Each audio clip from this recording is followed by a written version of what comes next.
অন্য সরকার আরো 5 বছর না 10 বছর থাকুক। নির্বাচন ছাড়া যদি 5 বছর থাকে ভালো হবে, খারাপ কিছু হবে না। ডক্টর ইউনূসকে রাখি জাতীয় সরকার করলে পরে বেশি ভালো হবে। তারা আরো 5 বছর থাকুক, এটা আমার আশা। আমার মতামত হিসাবে সে 5 বছর থাকুক। এখন সে আরো 5 বছর থাক, দেখি সে কতদূর জুলুম করে আর কতদূর সে খাইতে পারে। সবাই তো খাইছে, বিএনপি খাইছে, আওয়ামী লীগ খাইছে, জাতীয় পার্টি খাইছে, সবাই খাইছে।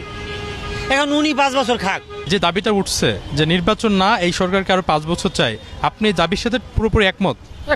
সমস্যা নেই। এই 54 বছরে কোনো সরকারই তেমন কোনো কিছু করতে পারে নাই, এর পরিপ্রেক্ষিতেই আসলে বলছে। তবে এই সরকারটা মোটামুটিভাবে এই সরকারের অংশ আর নির্বাচিত কিছু লোক নির্বাচন সুষ্ঠু অবাধ নিরপেক্ষ নির্বাচন হলে পরে সবাই মিলে জাতীয় সরকার, বিশেষ করে ডক্টর ইউনূসকে রাখি জাতীয় সরকার করলে পরে বেশি ভালো হবে। এই সরকার যদি 5 বছর যদি থাকে, ইনশাল্লাহ মনে করি দেশের জন্য ভালো কিছু হবে। উনি আসার পরে আমাদের দেশ অনেক কিছুই ভালো আছে আর ভালো হবে। ইনশাল্লাহ উনি থাকলে ভালো হবে, এটা আশা করা যায়। আসলে আমি এটা ইতিবাচক হিসেবেই দেখি যে আমরা একটা দীর্ঘ সময় নির্বাচন ছাড়াই ছিলাম। তো এখন ইউনূস সরকার আসার পরে দেশে যে সংস্কারগুলো হয়েছে বা সার্বিক যে উন্নতি হয়েছে, বিশেষ করে আমি নাগরিক হিসাবে আমি মনে করি যে আমরা ভালো আছি।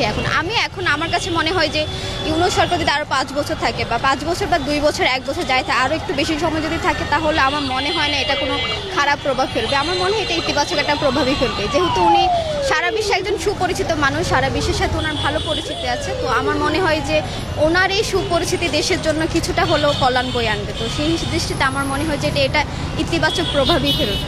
নির্বাচনের মাধ্যমে মানুষ কাঙ্ক্ষিত লক্ষ্যে পৌঁছাতে পারেনি।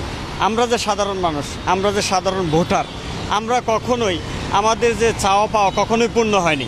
সেক্ষেত্রে গণ অভ্যুত্থানের পরে যে আমাদের যে ছাত্র জনতার গণ অভ্যুত্থানের পরে আমাদের যে এখন যে লেভেল, এখন যে পরিস্থিতি, নিত্যপণ্য বা দ্রব্যমূল্যের যে দাম, তা সবই কিন্তু সহনীয়। সেক্ষেত্রে নির্বাচিত সরকার আসলে তখন সেটা আমরা দেখছি যে সবসময় পাল্টে যায়। এই পাল্টানোর কারণে আমরা কখনোই এখানে পুনরায় যে নির্বাচিত সরকার এসে সেই স্বৈরশাসক হোক, সেটা আমরা চাই না। আমি বলবো অন্য সরকার আরো 5 বছর না 10 বছর থাকুক। আলহামদুলিল্লাহ আমরা ভালো আছি, উনি থাকলে আমাদের ভালো। কোনো দল তো দেখলাম, এর সাথে দেখলাম, বিএনপি দেখলাম, আওয়ামী লীগ দেখলাম, সবাই স্বার্থলোভী। অবশ্যই এই সরকার অনেক ভালো দেশ চালাচ্ছে এবং তাকে আমরা আরও 5 বছর চাই। কারণ নির্বাচিত সরকার আমরা দেখেছি এবং অনির্বাচিত সরকার যেভাবে মানুষের মন যোগে ভালো কাজ করতেছে, এটা অবশ্যই তাদের কৃতজ্ঞ, আমাদের পক্ষ থেকে তাদের জন্য কৃতজ্ঞ এবং দোয়া। তারা আরও 5 বছর থাকুক, এটা আমার আশা, অবশ্যই থাকবে। আমরা মনে করি দেশের সাধারণ জনগণ